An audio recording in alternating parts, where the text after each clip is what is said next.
لبيك اللهم لبيك لبيك لا شريك لك لبيك إن الحمد والنعمة لك والملك لا شريك لك.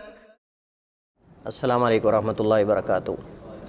الحمدللہ والصلاة والسلام علی رسول اللہ وعلی آلہ وصحبہ ومن والاه، اما بعد. فیقول اللہ سبحانہ وتعالی وللہ علی الناس حج البیت من استطاع الیہ سبیلا ومن کفر فإن اللہ غنی عن العالمین. وعن جابر بن عبداللہ رضی اللہ تعالی عنہما قال رأیت النبی صلی اللہ علیہ وسلم یرمی علی راحلتہ یوم النحر ویقول لتأخذوا مناسککم لعلی لا ادری لا حج بعد حجتی ہذہ. رواہ مسلم. حج ایک فریضہ ہے جو ہر مسلمان بالغ پر، صاحب استطاعت پر زندگی میں ایک دفعہ فرض ہے، اور جس انسان کے اندر حج کرنے کی استطاعت ہو اور اللہ تعالیٰ اس کو حج کرنے کی توفیق بھی دے اور وہ اس سفر پر جا رہا ہو یا پہنچ جائے، تو اسے چاہیے کہ وہ اپنے حج کو حج مبرور بنانے کی کوشش کرے. اور حج مبرور اور حج مقبول تب ہوگا جب اخلاص کے ساتھ ہو اور نبی کریم صلی اللہ علیہ وآلہ وسلم کی سنت اور طریقے کے مطابق ہو. اگر طریقہ نبی علیہ السلام کا ہو حج کے اندر لیکن اخلاص نہ ہو، اللہ کے لیے نہ ہو، تب بھی حج قبول نہیں. اور اگر اخلاص تو ہو، دل سے اللہ کے لیے حج کرنے گیا ہے لیکن طریقہ نبی علیہ السلام کا نہ ہو، تو پھر بھی حج قابل قبول نہیں ہے. اور اس بات کی اہمیت کو اس حدیث سے جو ہے وہ واضح کیا جا سکتا ہے. حضرت جابر بن عبداللہ رضی اللہ تعالی عنہما سے صحیح مسلم میں روایت ہے، فرماتے ہیں کہ میں نے اللہ کے نبی صلی اللہ علیہ وسلم کو دیکھا یرمی علی راحلتہ یوم النحر. یوم النحر یعنی 10 ذو الحجہ کو اللہ کے نبی علیہ السلام ساتھ جو ہے وہ کنکریاں مار رہے تھے جمرہ کو، اور ساتھ اللہ کے نبی علیہ السلام فرما رہے تھے لِتَأْخُذُوا مَنَاسِكَكُمْ، اپنے حج کے طریقے لے لو مجھ سے، حج کے طریقے سیکھ لو، مناسک سیکھ لو. مجھے نہیں پتہ کہ شاید میں اپنے اس حج کے بعد اگلا حج نہ کر سکوں، مجھے نہیں پتہ کہ شاید میں اپنے اس حج کے بعد اگلا حج نہ کر سکوں. آپ یہاں سے اندازہ لگا سکتے ہیں کہ حج کا طریقہ سیکھنا، حج کے مناسک کو سیکھنا کتنا زیادہ اہم ہے. ہم انشاءاللہ مختصر وقت میں، بہت زیادہ ڈیٹیل ہے، تفصیلات ہیں، اور یہ موضوع بہت لمبا ہے، اصل ہے بھی یہی موضوع حج کا طریقہ. ہم اس کو مختصر اختصار سے جو ہے وہ آپ کی خدمت میں رکھنے کی کوشش کریں گے. کچھ معروف چیزیں جو ہیں ان کو ہم سکپ کرتے جائیں گے. تو سب سے پہلے جو آپ کے سامنے جیسا کہ آپ دیکھ رہے ہیں، حج اس کے ارکان ہیں. ارکان اور واجبات، ان کو الگ الگ یہاں آپ کے سامنے ذکر کیا گیا ہے، اور اس کے پیچھے ایک مقصد ہے. مقصد یہ ہے کہ حج کے ارکان میں سے کوئی رکن کسی صورت میں بھی نہیں رہنا چاہیے. اگر آپ کے حج کے سفر کے دوران حج میں ان ارکان میں سے جن کو ابھی ہم ذکر کرنے جا رہے ہیں کوئی رکن رہ گیا تو آپ کا حج قبول نہیں ہوگا. چاہے آپ قربانی دیں، چاہے آپ بکرے ذبح کریں، چاہے آپ وہاں نوافل پڑھیں، صدقہ و خیرات کریں، جو کچھ بھی کریں، آپ کا حج یہ مکمل نہیں ہے، کیونکہ ایک رکن آپ نے چھوڑا ہے. رکن وہ چیز ہوتی جس پر عبادت کا دار و مدار ہوتا ہے. جیسے نماز کے اندر رکوع ہے، قیام ہے، سجدہ ہے. اگر آپ ایک سجدہ چھوڑ دیتے ہیں نماز کا تو وہ آپ کی رکعت نہیں ہوگی. اسی طرح حج کے ارکان، ان کو ذکر کرنے کا مقصد یہ ہے کہ ان میں سے کوئی چیز آپ سے نہ رہے، کسی صورت میں بھی نہ رہے. اور دوسری قسم ہے حج کے واجبات. حج کے واجبات کی تلافی جو ہے وہ قربانی دینے سے ہو جاتی ہے، بکرا ذبح کرنے سے ہو جاتی ہے. اگر آپ کا حج کے واجبات میں سے کوئی واجب رہ گیا ہے تو اس کی جگہ اگر آپ قربانی دے دیتے ہیں وہاں تو یہ آپ کے واجب کا کفارہ اور تلافی ہو جائے گی. لیکن اگر رکن رہ گیا ہے جن کو ابھی ہم ذکر کرنے لگے ہیں تو حج کسی صورت میں قبول نہیں ہوگا. تو سب سے پہلے جو حج عمرہ کے مشترکہ ارکان ہیں ان کو ہم ذکر کریں گے، پھر حج کے الگ جو اس کے اضافی وہ ذکر کریں گے. تو حج اور عمرہ کے جو مشترکہ ارکان ہیں، آپ عمرہ کرنا چاہتے ہیں یا حج، ان کا آپ نے خیال کرنا ہے. سب سے پہلی چیز ہے احرام. اور احرام جب ہم لفظ سنتے ہیں نا تو ہمارے یہاں لوگ سمجھتے ہیں کہ شاید احرام سے مراد جو چادریں ہم پہنتے ہیں یہ احرام ہے، یہ احرام نہیں ہے۔ احرام سے مراد حج عمرہ کی نیت کرنا ہے، حج عمرہ کی نیت کر کے میقات سے آگے حج کی طرف، عمرے کی طرف روانہ ہو جانا، یہ اصل میں احرام ہے، یعنی حج کی نیت کرنا احرام ہے، اور یہ حج کے ارکان میں سے ہے۔ اگر ایک شخص نے عمرہ یا حج کرنے کے دوران حج کی نیت نہیں کی تو اس کا حج اور عمرہ نہیں ہے۔ یہ بات آپ کے ذہن میں رہے، انما الاعمال بالنیات والی حدیث کے پیش نظر کہ اعمال کا دار و مدار نیت پر ہے، نیت ہے تو عمل ہے، اگر نیت نہیں تو عمل بھی اللہ تعالیٰ کے ہاں قابل قبول نہیں، لہٰذا نیت یہ رکن ہے حج کا اور عمرے کا، دونوں کا، اور نیت سے مراد نیت کر کے اس رکن میں یا اس عبادت فریضے میں داخل ہونا ہے۔ دوسرا ہے طواف، جو چادریں ہیں یہ واجب ہیں، یہ رکن نہیں ہے، اس کا آگے ذکر واجبات میں آئے گا۔ دوسرا ہے طواف، عمرے کے اندر ایک ہی طواف ہوتا ہے جیسا کہ آپ جانتے ہیں، اور حج کے اندر جو ہے وہ 3 طواف ہوتے ہیں، ایک طواف قدوم ہے، دوسرا طواف افاضہ ہے، اور تیسرا طواف وداع ہے۔ طواف قدوم وہ ہوتا ہے جو حاجی مکہ میں جاتے سب سے پہلے طواف کرتا ہے، اس کو طواف قدوم کہتے ہیں۔ دوسرا ہے طواف افاضہ جو 10 ذو الحجہ کو یا اس کے بعد جب بھی فرصت ہو اس کو کرنا چاہیے، لیکن افضل یہ ہے کہ 10 کو کیا جائے، اور یہ رکن ہے۔ جو طواف افاضہ ہے یوم النحر کو جو کیا جاتا ہے 10 ذو الحجہ کو، یہ رکن ہے۔ اگر یہ رہ گیا تو حج گیا، اگر یہ رہ گیا تو آپ کا حج جو ہے وہ صحیح نہیں، چاہے آپ قربانیاں دیتے پھریں، چاہے آپ صدقہ و خیرات کرتے پھریں، جو بھی ہے، کیونکہ آپ نے ایک رکن چھوڑ دیا ہے جس پر حج کا دار و مدار ہے۔ تو طواف افاضہ جو ہے یہ بہت اہم ہے۔ اس کے بعد سعی، عمرہ کرنے والے کے لیے طواف سے فارغ ہونے اور مقام ابراہیم کے پاس 2 رکعت پڑھنے کے بعد ہے۔ حج تمتع کرنے والے کے لیے طواف افاضہ کے بعد سعی کریں گے، اور حج قران یا افراد کرنے والے کے لیے طواف قدوم کے ساتھ کر لیں یا طواف افاضہ کے ساتھ، دونوں آپشن موجود ہیں۔ یہ صحیح ہے۔ تو ایک صحیح جو ہے یہ رکن ہے۔ اگر طواف حج تمتع کرنا ہے، اور اکثر ہمارے پاکستان کے لوگ حج تمتع ہی کرتے ہیں، تو ان کے لیے یہ کہ آپ نے ایک تو جا کر عمرہ مکمل کرنا ہے، آپ نے اس کے اندر آپ نے طواف کرنا ہے، صحیح کرنی ہے، اور پھر آپ نے بال کٹوا کے حلال ہو جانا ہے، پھر آپ نے 8 کو جو ہے وہ نیت کر کے آپ نے مینا کی طرف جانا ہے۔ لیکن جس بندے نے حج افراد کرنا ہے، صرف حج عمرہ ساتھ نہیں کرنا، اس کے لیے یہ ہے کہ وہ جا کر طواف قدوم کے ساتھ صحیح کر لے یا صحیح کو مؤخر کر دے 10 ذو الحجہ تک طواف افاضہ کے ساتھ۔ تو لیکن صحیح یہ جو ہم ذکر کر رہے ہیں یہ صحیح رکن ہے، اور یہ عمرے کے اندر ایک ہی صحیح ہوتی ہے، جبکہ حج کے اندر جو ہے وہ اگر حاجی حج تمتع کر رہا ہے تو اس کے لیے 2 صحیح ہوں گی، ایک عمرے کے ساتھ اور دوسری جب وہ طواف افاضہ کرے گا تو اس کے ساتھ ایک صحیح جو ہے اس کے اوپر کرنا لازم ہے، اور یہ رکن ہے، اور یہ بھی حج کے ارکان میں سے ہے۔ اس کے علاوہ یہ 3 رکن ان کے مشترکہ ہیں حج عمرے کے اندر۔ چوتھا ایک رکن ہے جو عمرے کے علاوہ ہے، یعنی عمرے والے 3 ارکان میں لا لیں، اور ساتھ چوتھا ایک یہ حج کے 4 ارکان ہو گئے، اور وہ ہے وقوف عرفہ، میدان عرفہ میں وقوف کرنا، میدان عرفہ میں ٹھہرنا۔ اب یہ ٹھہرنا غروب شمس تک واجب ہے، لیکن کچھ دیر ٹھہرنا عرفہ کے اندر یہ رکن ہے۔ اگر ایک بندہ عرفہ کے میدان میں داخل ہی نہیں ہوا، میدان عرفات میں، اس کا حج قبول نہیں، چاہے وہ قربانی دے، چاہے وہ کفارہ دے، وہ روزے رکھے، جو بھی کرے اس کا حج نہیں، کیونکہ نبی علیہ السلام نے فرمایا الحج عرفہ، حج ہے ہی عرفہ۔ اگر عرفے میں آپ نے وقوف کر لیا ہے عرفہ میں تو آپ کا حج ہے، اگر نہیں کر سکے تو حج نہیں۔ یہاں ایک تنبیہ ساتھ میں کرتا جاؤں، اور وہ یہ ہے کہ کچھ ہمارے جو حجاج کرام ہیں جو یہاں سے جاتے ہیں، انڈیا، پاکستان، بنگلہ دیش اور بھی کئی ممالک سے، وہ جو عرفہ کی باؤنڈری ہے اس سے باہر بیٹھے رہتے ہیں، اس کے اندر داخل ہی نہیں ہوتے، اس کے اندر وقوف ہی نہیں کرتے، تو سارا دن باہر گزار کے جو ہے وہ چلے جاتے ہیں۔ یا پھر جیسے ہم آگے واجبات ذکر کریں گے انشاءاللہ، وہاں بھی کچھ غلط فہمیاں ہیں اور کچھ غلطیاں ہیں حجاج کرام کے اندر جو پائی جاتی ہیں، وہاں جا کر کرتے ہیں، اس کی تنبیہ انشاءاللہ اس کی طرف ہم کریں گے۔ تو یہ چوتھا رکن حج کا وقوف عرفہ ہے۔ تو 4 رکن ہو گئے حج کے اندر، ایک نیت کرنا، دوسرا صحیح کرنا، اور تیسرا طواف افاضہ کرنا، اور چوتھا وقوف عرفہ۔ تو یہ 4 حج کے ارکان ہیں، ان کو آپ نے کسی صورت میں بھی نہیں چھوڑنا۔ اس کے بعد ہم منتقل ہوتے ہیں عمرہ اور حج کے واجبات کی طرف۔ تو عمرہ کے جو واجبات ہیں اس میں میقات سے چادریں باندھنا ہے، نیت کرنا رکن ہے، لیکن چادریں باندھنا یہ واجب ہے، اور اگر کوئی نہیں باندھتا اور کسی مجبوری کی صورت میں کراس کر جاتا ہے لیکن نیت کر لیتا ہے تو اس کو دم دینا پڑے گا۔ اور یہ قاعدہ اور اصول ہے کہ اگر آپ نے واجبات جن کو ابھی ہم پڑھنے لگے ہیں، اگر ان میں سے کوئی آپ نے چھوڑ دیا تو اس کی تلافی ممکن ہے. اور وہ کیسے ہے؟ وہ یہ ہے کہ آپ اس کی جگہ پر کوئی قربانی دے دیں ایک، تو یہ اس کی تلافی ہو جائے گی.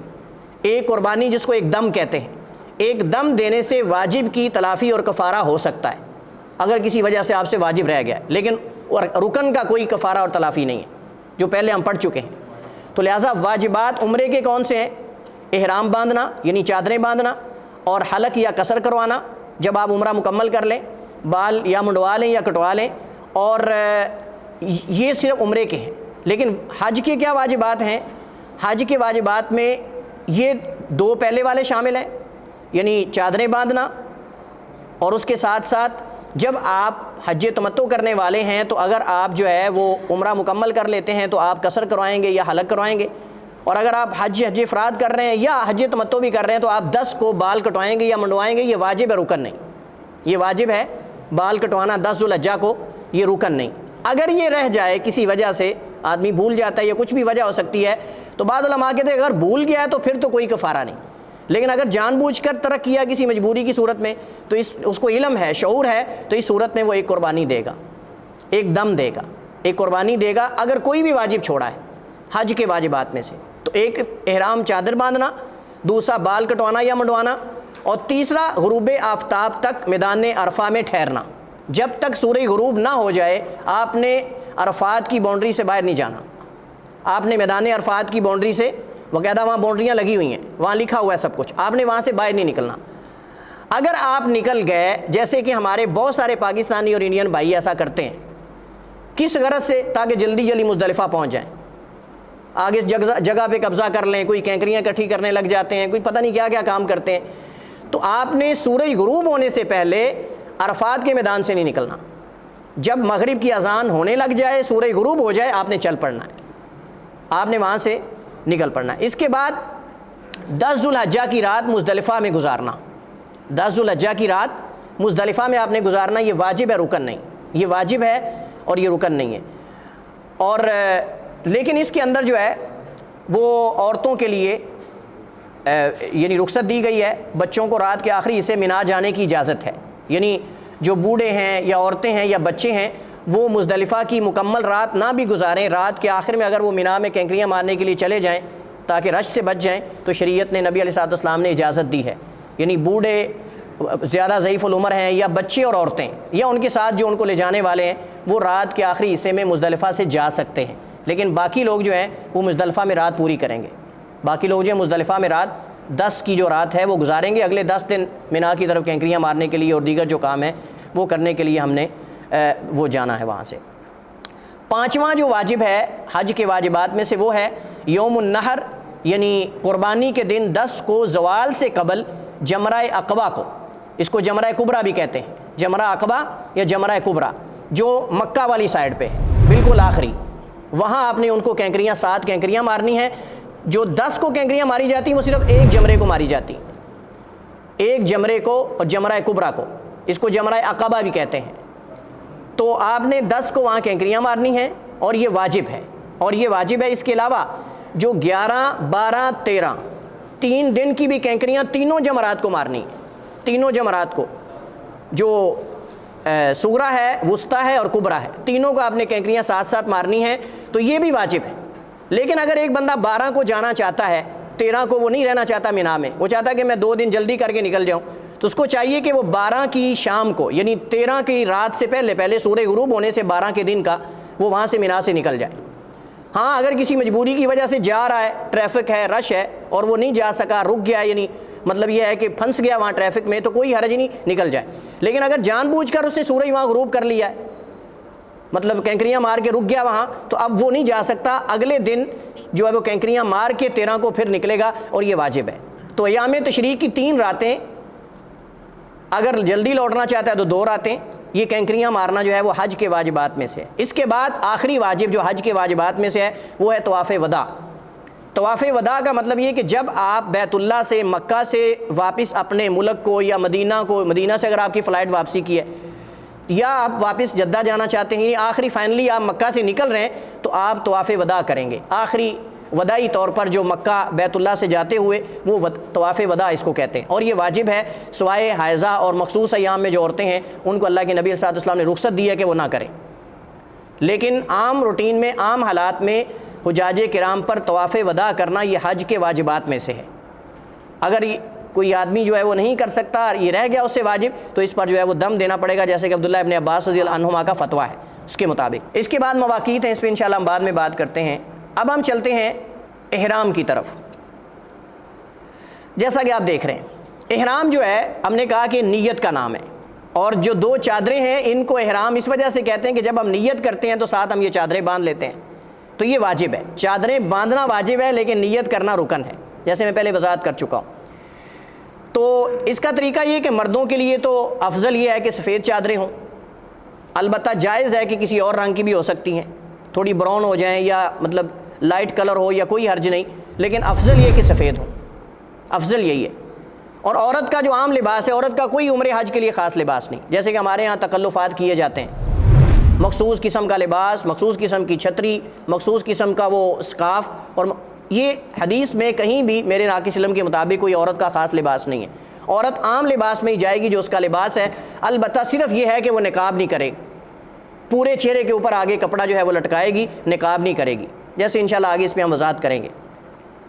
تو غسل کرے انسان، غسل کرتے ہوئے آپ جو ہے وہ خوشبو لگا سکتے ہیں، حتیٰ کہ اگر آپ نے میقات پر بھی غسل کیا ہے وہاں بھی اہتمام ہوتا ہے، انتظام ہوتا ہے، تو آپ وہاں اگر غسل کرتے ہیں تو غسل کرنے کے بعد خوشبو لگا سکتے ہیں، نیت کرنے سے پہلے آدمی جو ہے وہ خوشبو لگا سکتا ہے، اور اگر خوشبو لگاتے ہوئے وہ احرام کی چادروں کو بھی لگ گئی ہے تو اس میں کوئی حرج والی بات نہیں ہے، اس میں کوئی حرج نہیں ہے۔ لیکن جب آپ نیت کر کے میقات سے چل پڑے ہیں تو اب خوشبو لگانا، دیگر جو موانع احرام ہیں ان میں کسی کا ارتکاب کرنا یہ جائز نہیں ہے، جیسا کہ آگے اس کی وضاحت انشاءاللہ اپنی جگہ پر آئے گی۔ یہ جو صورت آپ دیکھ رہے ہیں اس کو کہتے ہیں التباء۔ التباء کا معنی یہ ہے کہ آپ اپنی جو اوپر والی چادر ہے اس کو آپ اپنے دائیں کندھے کے نیچے سے بغل سے نکال کر اپنے بائیں کندھے پر ڈال لیں، یہ صرف طواف کے دوران ہے، اور طواف کون سا؟ طواف قدوم، بس صرف طواف قدوم۔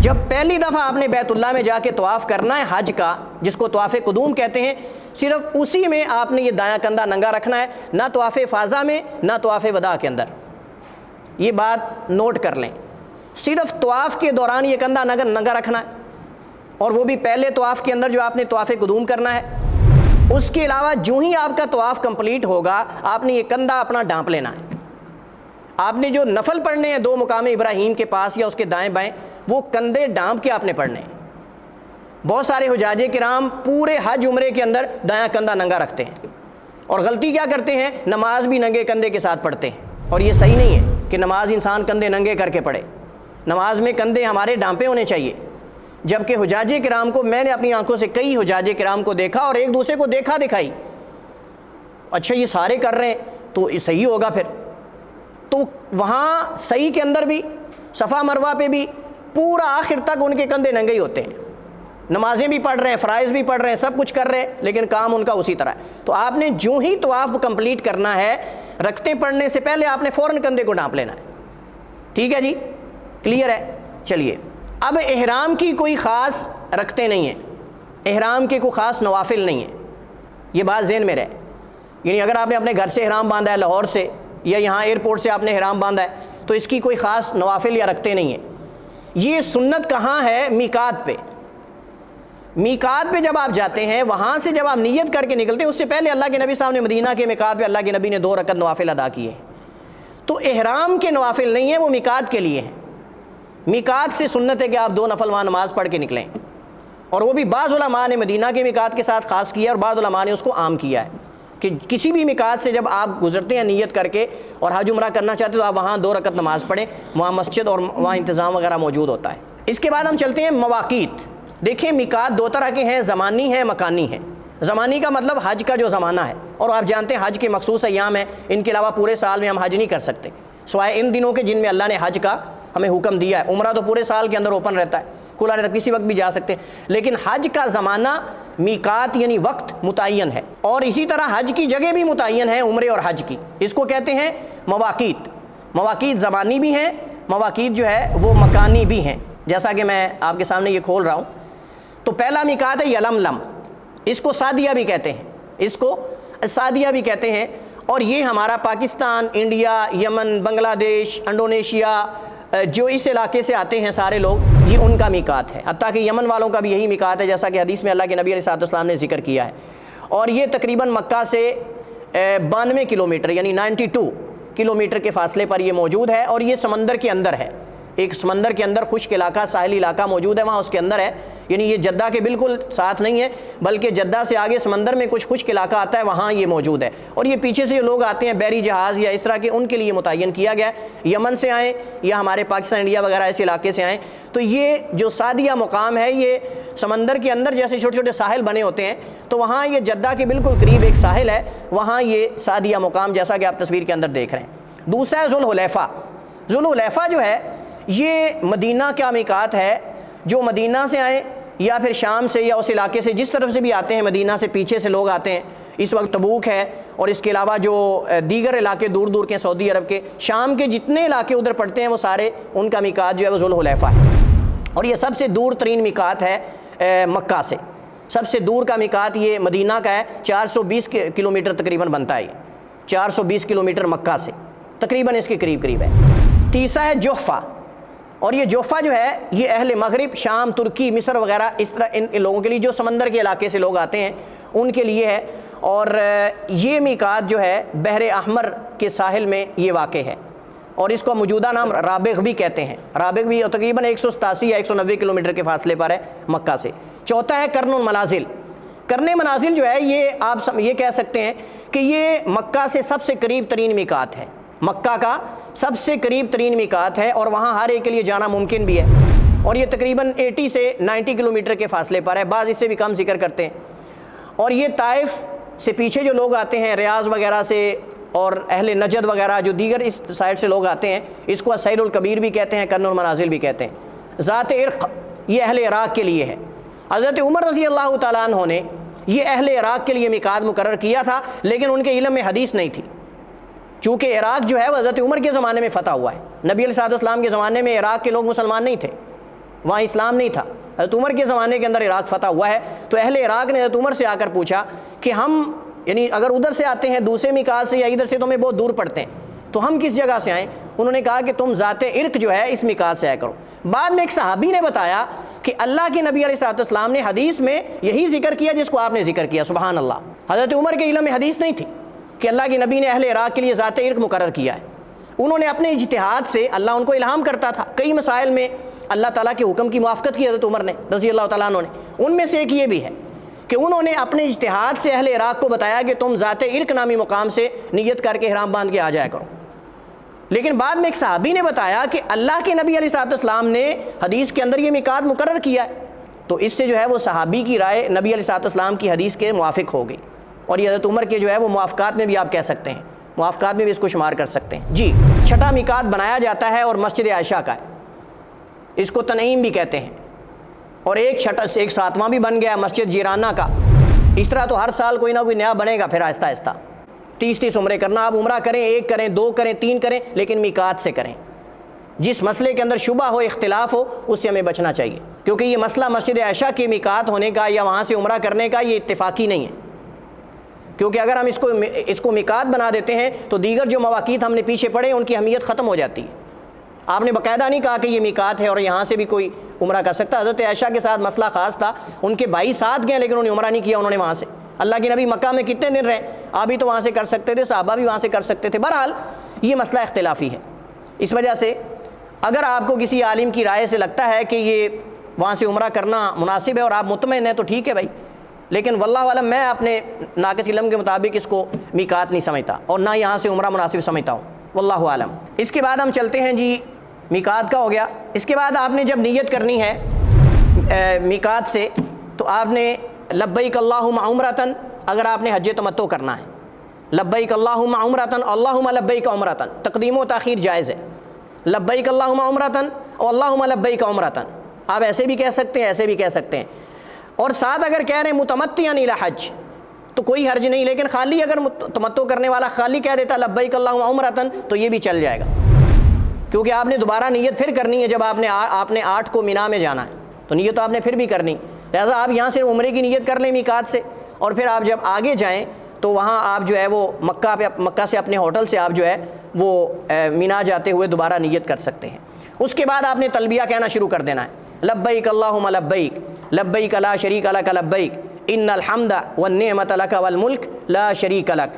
یہ تلبیہ کہتے ہوئے اپنے ذہن میں شعور پیدا کریں کہ تلبیہ کا مفہوم اور معنی کیا ہے، ہمیں اللہ سکھانا کیا چاہتا ہے۔ اس حج کا بنیادی مقصد سارے مناسک کا اللہ کی وحدانیت ہے، اللہ کی توحید ہے، اور صحیح بات یہ ہے کہ جو بندہ یہ تلبیہ پورے حج کے سفر میں کہتا چلا جا رہا ہے اس کے مقاصد کو نہیں سمجھ رہا اور واپس آ کر اللہ کے ساتھ شرک کر رہا ہے، غیر اللہ کو پوج رہا ہے، غیر اللہ کو پکار رہا ہے، سب کچھ کر رہا ہے، تو اس نے گویا کہ حج کیا ہی نہیں، کیونکہ حج کا بنیادی مقصد اللہ کی وحدانیت اور توحید ہے۔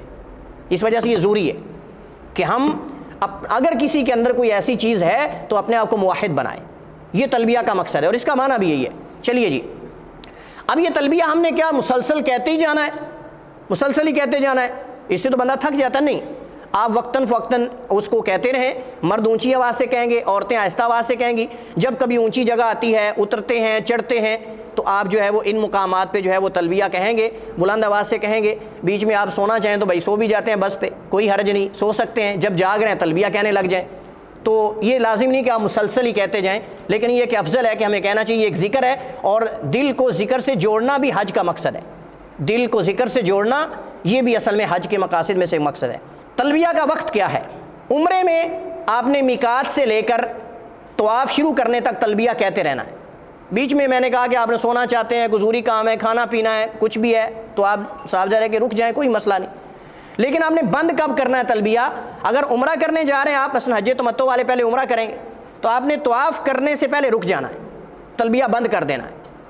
لیکن حج کرنے والا کیا کرے گا؟ حج کرنے والا جب جمرے کو کینکریاں مارے گا تب کینکری مارنے سے پہلے تلبیہ بند کرے گا، پورے حج کے اندر جاری رکھے گا، پورے حج کے اندر تلبیہ جاری رکھے گا۔ جب کینکریاں مارنی ہے جمرے کو 10 کے دن، جمرہ کبریٰ کو کینکریاں مارنے سے پہلے تلبیہ بند کر دیں گے، اس کے بعد پھر تلبیہ نہیں کہنا۔ تو یہ دونوں چیزیں ذہن میں رکھیں، عمرے والا طواف سے پہلے تلبیہ بند کر دے گا، اور حج والا 10 کو جب کینکریاں مارنی ہیں، 10 کو ایک ہی جمرے کو مارنی ہوتی ہیں، ایک ہی جمرے کو، اور وہ جمرہ کبریٰ، جمرہ عقبہ بھی اس کو کہتے ہیں، اس کو تو آپ نے کینکریاں مارنے سے پہلے جو ہے وہ آپ نے تلبیہ بند کر دینا ہے۔ اس کے بعد ہمارے پاس جو اہم چیز ہے وہ یہ ہے کہ احرام میں منع کردہ امور کون سے ہیں، یہ بہت اہم چیز ہے۔ آپ نے بال نہیں کاٹنے، ناخن نہیں تراشنے، سر اور جسم پر خوشبو نہیں لگانی۔ ہم نے کہا کہ یہ میقات سے پہلے میقات جانے سے پہلے آپ لگا سکتے ہیں، آپ ابھی پابندیوں میں داخل نہیں ہوئے، لیکن جب آپ میقات سے نیت کر کے آگے جا چکے ہیں، آپ پابندیاں آپ پر لازم ہیں، ان چیزوں کو ملحوظ خاطر رکھیں اور ان کا خیال کریں آپ۔ تو سر پہ خوشبو، جسم پہ خوشبو، کسی جگہ پہ خوشبو نہیں لگانی چاہیے۔ یہاں ایک بڑی اہم چیز وہ یہ ہے کہ کوشش کریں جو زیادہ خوشبو والا صابن ہے اس کو استعمال نہ کریں۔ اس طرح ٹیشو بعض خوشبو والے یوز کرتے ہیں، اس سے بچنا چاہیے، سادہ ٹیشو استعمال کریں، کیونکہ ٹیشو بھی خوشبو والے ملتے ہیں وہاں، اور بہت تیز ان کی خوشبو ہوتی ہے، اور وہ جب آپ استعمال کریں گے تو اپنے آپ کے ہاتھوں سے بھی آئیں گی، آپ کے وہ جہاں استعمال کریں گے اس سے بھی کوشش کریں سادہ ٹیشو استعمال کریں۔ وہاں پاکٹ سائز جو ٹیشو ملتے ہیں وہ خوشبو والے بھی ہوتے ہیں، اوپر پھول بنا ہوتا ہے، یہ ذہن میں رکھ لیں، اوپر پھول بنا ہوتا ہے، اور ریڈ کلر کا بھی، دوسرا بھی گرین کلر کا بھی، تو اس کے اندر بہت زیادہ خوشبو تیز ہوتی ہے، ٹیشو کے اندر بھی، اور صابن بھی بہت بعض ایسے ہوتے ہیں جو بہت زیادہ تیز ہوتے ہیں، تو اس چیز کا آپ خیال کریں۔ سر کو ایسی چیز سے ڈھانپنا جو سر کے ساتھ مل جائے، اگر ملی نہیں ہوئی تو کوئی حرج نہیں، یعنی وہ سر کا لباس نہ بنے، سر کا لباس بطور لباس نہ بنے، مثلا ٹوپی ہے یہ لباس بن گئی، پگڑی ہے لباس بن گئی، چمٹ گئی نا سر کے ساتھ، لیکن جو لباس نہیں بنتی چیزیں، مثلا بیگ آپ نے سر پہ رکھنا ہے، سامان اٹھانا ہے، یا آپ نے کوئی چیز اٹھا کے لے کے جانی، بستر اٹھا کے لے کے جانا ہے، کچھ بھی، یہ منع نہیں ہے۔ آپ نے چھتری استعمال کرنی ہے تو کوئی حرج نہیں، آپ کر سکتے ہیں، لیکن یہ بطور لباس کے جو سر کا لباس بن جاتا ہے وہ نہیں ہونا چاہیے۔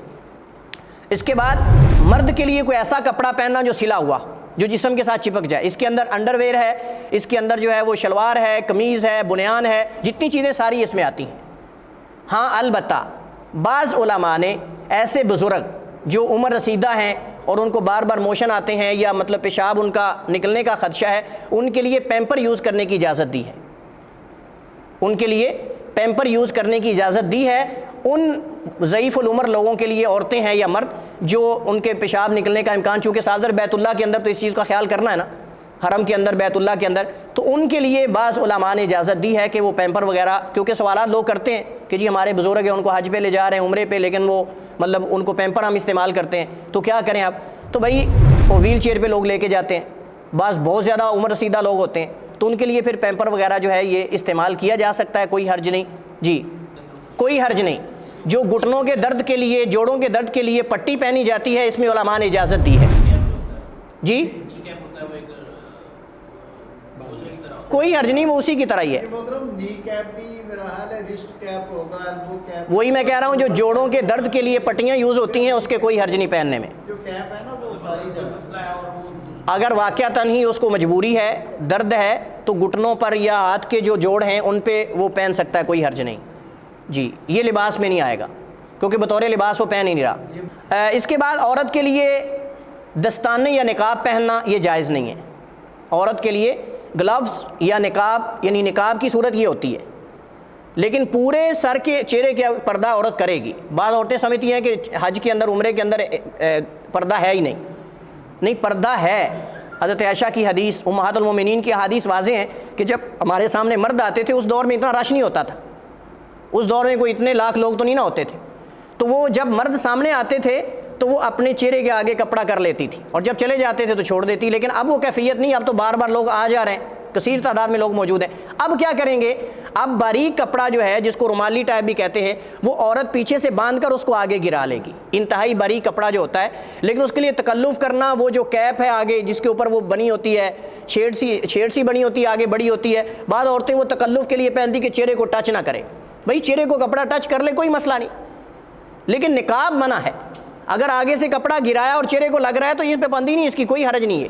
اس کے لیے عورتیں بعض وہ ٹوپی کیپ پہنتی ہیں، وہ جو آگے ہوتی ہے کھلاڑی جو پہنتے ہیں، یہ والی کیپ جی ہاں، پی کیپ، اس کو آگے کر کے اوپر سے کپڑا گراتی تاکہ چہرے کو نہ لگے، یہ تکلف ہے، جیسے میں آگے کچھ مزید چیزیں اس حوالے ذکر کروں گا۔ کسی محرم کے لیے نکاح کرنا یا نکاح پڑھانا یا کسی عورت کو نکاح کا پیغام بھیجنا، تینوں ہی جائز نہیں ہے۔ یہ نہ ہو کہ وہاں جو ہے وہ نکاح ہوتے رہیں، حرم کے اندر جی بابرکت جگہ ہے، چلیے یہاں نکاح پڑھ لیتے ہیں، وہ بھی آ جاتے ہیں، ادھر سے وہ بھی آ جاتے ہیں۔ کئی دفعہ ایسا ہوا، ہم نے دیکھا وہاں لوگ نکاح کرتے ہیں، عمرے پہ جاتے ہیں دونوں فریق، لڑکی والے بھی لڑکے والے بھی، وہاں جا کے نکاح پڑھاتے ہیں، بس ایک انہوں نے نظر مانی ہوتی ہے یا نیت کی ہوتی ہے کہ ہم نے وہاں نکاح پڑھنا ہے۔ تو حج عمرے کے اندر اگر آپ احرام میں ابھی تک ہیں تو یہ کام نہیں کر سکتے، نہ آپ دلال بن سکتے ہیں، نہ آپ جو ہے وہ اس میں اپنا کر سکتے ہیں، نہ کسی دوسرے کا کر سکتے ہیں۔ اگر کریں گے تو حج عمرہ باطل ہو جائے گا۔ ہم بستری کرنا، اس سے متعلق جتنی چیزیں ہیں، یعنی اس کے مقدمات ہوں یا ہم بستری ہو یا کچھ بھی ہو، کیونکہ قرآن کریم کے اندر ہے فلا رفث ولا فسوق ولا جدال فی الحج، فسق و فجور کا کام نہیں کرنا۔ اور رفث کا معنی ہوتا ہے جو فحش گوئی کرنا یا کوئی بھی ایسی شہوت پر مبنی گفتگو یا ایسی چیزیں ان کی طرف جانا، میاں بیوی ہوں یا کوئی بھی ہو، یہ جائز نہیں ہے، درست نہیں، حج کو باطل کر دینے والی چیزیں ہیں۔ اس کے بعد اگر کوئی عمرہ کرنے والا طواف سے پہلے جماع کر لے تو اس کا عمرہ باطل ہو جاتا ہے، اور اس پر 3 کام واجب ہیں، 3 کام واجب ہیں، عمرہ ہو یا حج ہو۔ ایک تو یہ ہے کہ اس کو پورا کرے گا، اس کو جاری رکھے گا جس میں اس نے یہ غلط کام کیا ہے، یہ صرف ہم بستری کے ساتھ خاص ہے۔ باقی جو موانع احرام ہم نے پیچھے پڑھے ہیں، ناخن تراشنا، بال کاٹنا، اس کے اندر جو ہے وہ فدیہ ہے، لیکن اس کے اندر فدیہ نہیں ہے، اس کے اندر اور بھی کچھ ہے۔ اس کے اندر کیا کرنا ہے؟ عمرہ اور حج پورا کرے گا، یہ پہلی سزا ہے۔ یہ کیا ہے؟ یہ پہلی سزا ہے۔ حج عمرہ پورا کرے گا، دوبارہ اگر عمرہ کر رہا ہے تو عمرے کی قضا دے گا، حج کر رہا ہے تو حج دوبارہ اگلے سال کرے گا، یہ بھی پورا کرے گا حج، اور اگلے سال اس کا یہ فریضہ ادا نہیں ہوگا، اگلے سال دوبارہ حج کرے گا، یا اگلے سال یا جب بھی اس کے لیے ممکن ہو، یہ اس کے اوپر یہ فرض ہے، گویا کہ اس نے کیا ہی نہیں۔ اور تیسری چیز، احرام کا فدیہ دے گا۔ فدیہ کیا ہے؟ فدیہ یہ ہے کہ اس کے لیے وہ 3 روزے رکھے گا، یا 6 مساکین کو کھانا کھلائے گا، یا پھر ایک جو ہے وہ قربانی دے گا، یا ایک جانور جو ہے اس کو ذبح کرے گا۔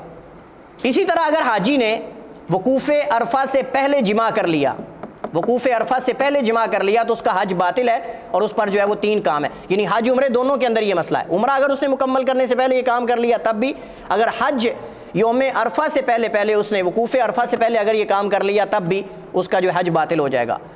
اور اگر اس نے کینکریاں مارنے کے بعد 10 کو کینکریاں مارنے کے بعد طواف افاضہ سے پہلے اگر ہم بستری کر لی تو اس میں صرف جو ہے وہ دم ہے، اس کے اندر وہ عمرہ اس کا حج باطل نہیں ہوگا، اس میں صرف دم دینے سے اس کا جو تلافی جو ہے وہ ہو جائے گی، ان کا فدیہ دینے سے۔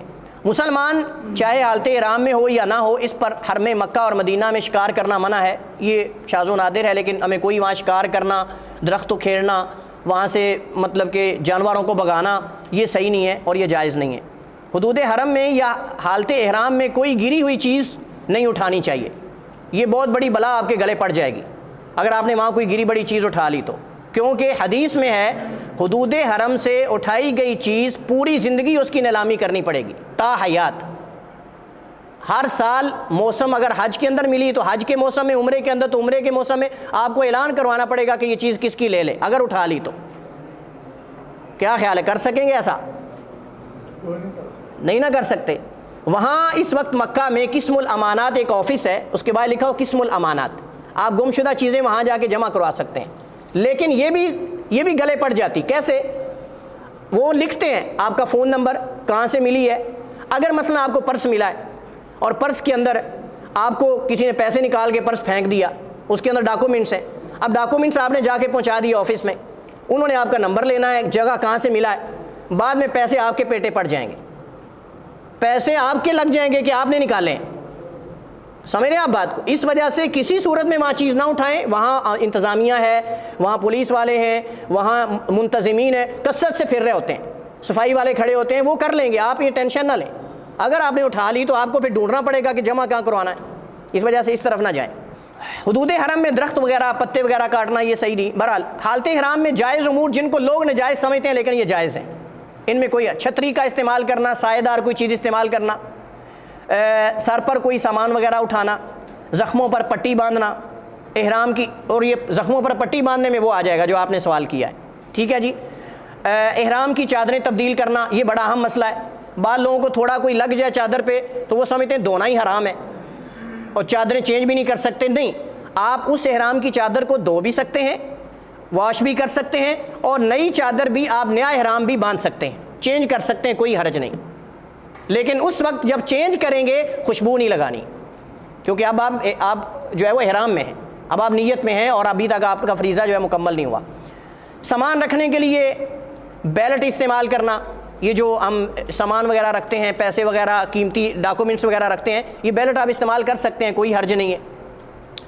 اور اسی طرح جو ہے سر کو دھونا، بدن کو دھونا کوئی حرج نہیں ہے، اگر ضرورت ہے تو آپ غسل، بلکہ مکہ جا کر غسل کرنا اللہ کے نبی کی سنت ہے، تو آپ شروع کرنے سے پہلے اللہ کے نبی مکہ سے باہر غسل کر کے مکہ میں داخل ہوتے تھے، لیکن چونکہ اس وقت بسیں رکتی نہیں، وہ آگے مدینہ میں، مکہ میں جا کے رکتی ہیں ہوٹل میں، تو آپ سنت پہ عمل کرنے کے لیے ہوٹل سے بھی غسل کر کے عمرہ شروع کر سکتے ہیں، کیونکہ اللہ کے نبی کی سنت ہے کہ جب آپ مکہ میں داخل ہوں، عمرہ شروع کرنے سے پہلے، طواف شروع کرنے سے پہلے آپ غسل کر کے جائیں، کوئی حرج نہیں ہے۔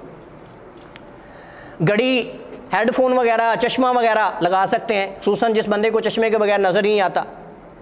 کیا خیال، لگائے گا کہ نہیں؟ ہاں جی لگائے گا نا، نہیں تو ٹکریں ہی مارتا رہے گا وہاں۔ چلیے جی، اس کے بعد عمرہ کی نیت، اللہم لبیک عمرتن، اللہم لبیک عمرتن متمتعا بہا الی الحج کہہ لیں، یا خالی اللہم لبیک عمرتن کہہ لیں، کوئی حرج نہیں۔ عمرہ کا طواف پہلے ہم بات کر چکے ہیں۔ اچھا، یہاں ایک بڑی اہم بات ہے کہ جب آپ نے طواف شروع کرنا ہے، عمرہ کا ہو یا حج، خالی حج کا ہو، تو اس وقت کوئی خاص دعا نہیں بیت اللہ پہ نظر پڑنے کی، جیسا کہ کہا جاتا ہے، کہتے ہیں کہ جی سب سے پہلی جب بیت اللہ پہ نظر پڑے جو دعا کریں وہ قبول ہوتی ہے، ایسی کوئی روایت میرے ناقص علم کے مطابق صحیح روایت موجود نہیں ہے۔ اللہم زد ھذا البیت تکریما و تشریفا اور پتہ نہیں کیا کیا وہ پڑھتے ہیں، کوئی ایسی روایت نہیں ہے۔ جو عام مسجد میں داخل ہونے کی دعا ہے وہ بیت اللہ میں داخل ہونے کی بھی وہی دعا ہے، اور وہ کیا ہے؟ اعوذ باللہ العظیم و بوجہہ الکریم و سلطانہ القدیم من الشیطان الرجیم، بسم اللہ والصلاۃ والسلام علی رسول اللہ، اللہم افتح لی ابواب رحمتک۔ عام جو مسجد میں ہم داخل ہوتے ہیں، بعض حدیث میں صرف اتنا بھی ہے، بسم اللہ والصلاۃ والسلام علی رسول اللہ، اللہم افتح لی ابواب رحمتک۔ تو یہ آپ جو عام مسجد میں داخل انٹر ہونے کی دعا ہے وہی آپ پڑھیں گے بیت اللہ کے اندر۔ باقی یہ جو کہا کہ پہلی نظر پڑے تو جو دعا کریں قبول ہوتی ہے، انشاءاللہ بیت اللہ کے اندر جو بھی آپ خلوص نیت سے دعا کریں گے اللہ آپ کی قبول کرے گا۔ یہ نہیں کہ پہلی نظر پڑنے سے دعا وہی قبول ہوتی ہے، کوئی بھی دعا وہاں کریں گے حج کے دوران انشاءاللہ وہ آپ کی دعا انشاءاللہ قابل قبول ہوگی، اللہ تعالیٰ قبول کرے گا، لیکن شروط کے ساتھ جب ہو۔ طواف کے لیے وضو شرط ہے، طواف کے لیے وضو شرط ہے، لیکن صحیح کے لیے وضو شرط نہیں۔ طواف کے لیے شرط ہے۔ طواف نماز کی طرح ہے، فرق یہ ہے کہ نماز کے اندر گفتگو جائز نہیں، لیکن طواف کے اندر ضروری گفتگو بھی ہم کر سکتے ہیں۔ لہٰذا سوال یہ ہے، اگر ایک بندہ طواف کر رہا ہے، طواف کے دوران وضو ٹوٹ گیا ہے، اب کیا کرے؟ بھائی کوئی حرج نہیں، دوبارہ جا کے وضو کر کے اسی جگہ سے دوبارہ شروع کر دیں۔ ایک سے نہیں شروع کرنا، وگرنہ شروع ہی کرتے رہیں گے۔ جن کا بیچاروں کا وضو بار بار ٹوٹ رہا ہے وہ تو شروع ہی کرتے رہیں گے۔ پھر آپ نے جب طواف شروع کر دیا، اگر ایک چکر لگایا ہے، آپ کا وضو ٹوٹ گیا ہے یا نماز کا ٹائم ہو گیا ہے، فرضی نماز بھی کھڑی ہو جاتی بیچ میں، نماز کا ٹائم ہو گیا ہے، ریلیکس ہو کر نماز پڑھیں۔ اگر وضو ٹوٹ گیا تو وضو کر کے آئے، اسی جگہ سے اسی لوکیشن سے جہاں سے آپ کا وضو ٹوٹا ہے اگلا چکر جاری رکھیں۔ اگر آپ درمیان میں پہنچے ہیں تو آپ کا وہ آدھا چکر ہو چکا ہے، اس کو ہی آگے جاری رکھیں۔ یہ نہیں کہ آپ پھر اس کو حجر اسود سے دوبارہ شروع کریں گے، نہیں، آپ کے جو چکر ہو چکے ہیں طواف کے وہ شمار کریں، کاؤنٹ کریں ان کو، اور جہاں سے چھوڑا ہے وہاں سے بھی آگے جاری رکھیں، وہ آپ کمپلیٹ کریں جتنے چکر بنتے ہیں اس کے۔ تو جیسے میں نے ذکر کیا شروع میں کہ آپ نے طواف شروع کرنے سے پہلے جب طواف قدوم کرنا ہے یا عمرے کا طواف کرنا ہے تو اس میں آپ نے دایاں کندھا ننگا رکھنا ہے، اور یہ صرف پہلے طواف کے اندر ہے بس۔ جو ہی طواف آپ کا 7واں چکر کمپلیٹ ہوگا، حجر اسود کو کراس کر کے نکلنا ہے آپ نے، حجر اسود سے پہلے نہیں نکل جانا لائٹ سے، حجر اسود کو کراس کر کے آپ نے نکلنا ہے، تو ساتھ ہی آپ کا جو ہے وہ یہ طواف مکمل ہو گیا۔ اب آپ نے کندھا ڈانپ لینا ہے، 2 نوافل پڑھیں آپ مقام ابراہیم کے پاس، زمزم پئیں اور جا کے صفا مروہ کی صحیح شروع کر دیں، جیسے اس کی تفصیلات آگے آ رہی ہیں۔ اب بیت اللہ کے اندر طواف کے دوران کوئی خاص دعا نہیں سوائے رکن یمانی اور حجر اسود کے درمیان جو جگہ ہے اس میں ربنا آتینا فی الدنیا حسنہ والی دعا جو ہے یہ ہم رکن یمانی اور حجر اسود کے درمیان پڑھیں گے۔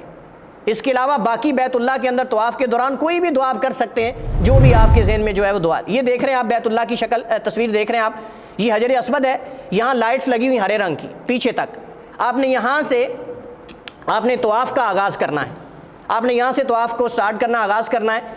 اچھا، اس کے حجر اسود کے 3 طریقے ہیں۔ بوسہ دینا حجر اسود کو اگر ممکن ہو، اگر بوسہ دینا ممکن نہیں تو ٹچ کر لیں ہاتھ کو، اور اگر ٹچ کیا تو ہاتھ کو چومیں۔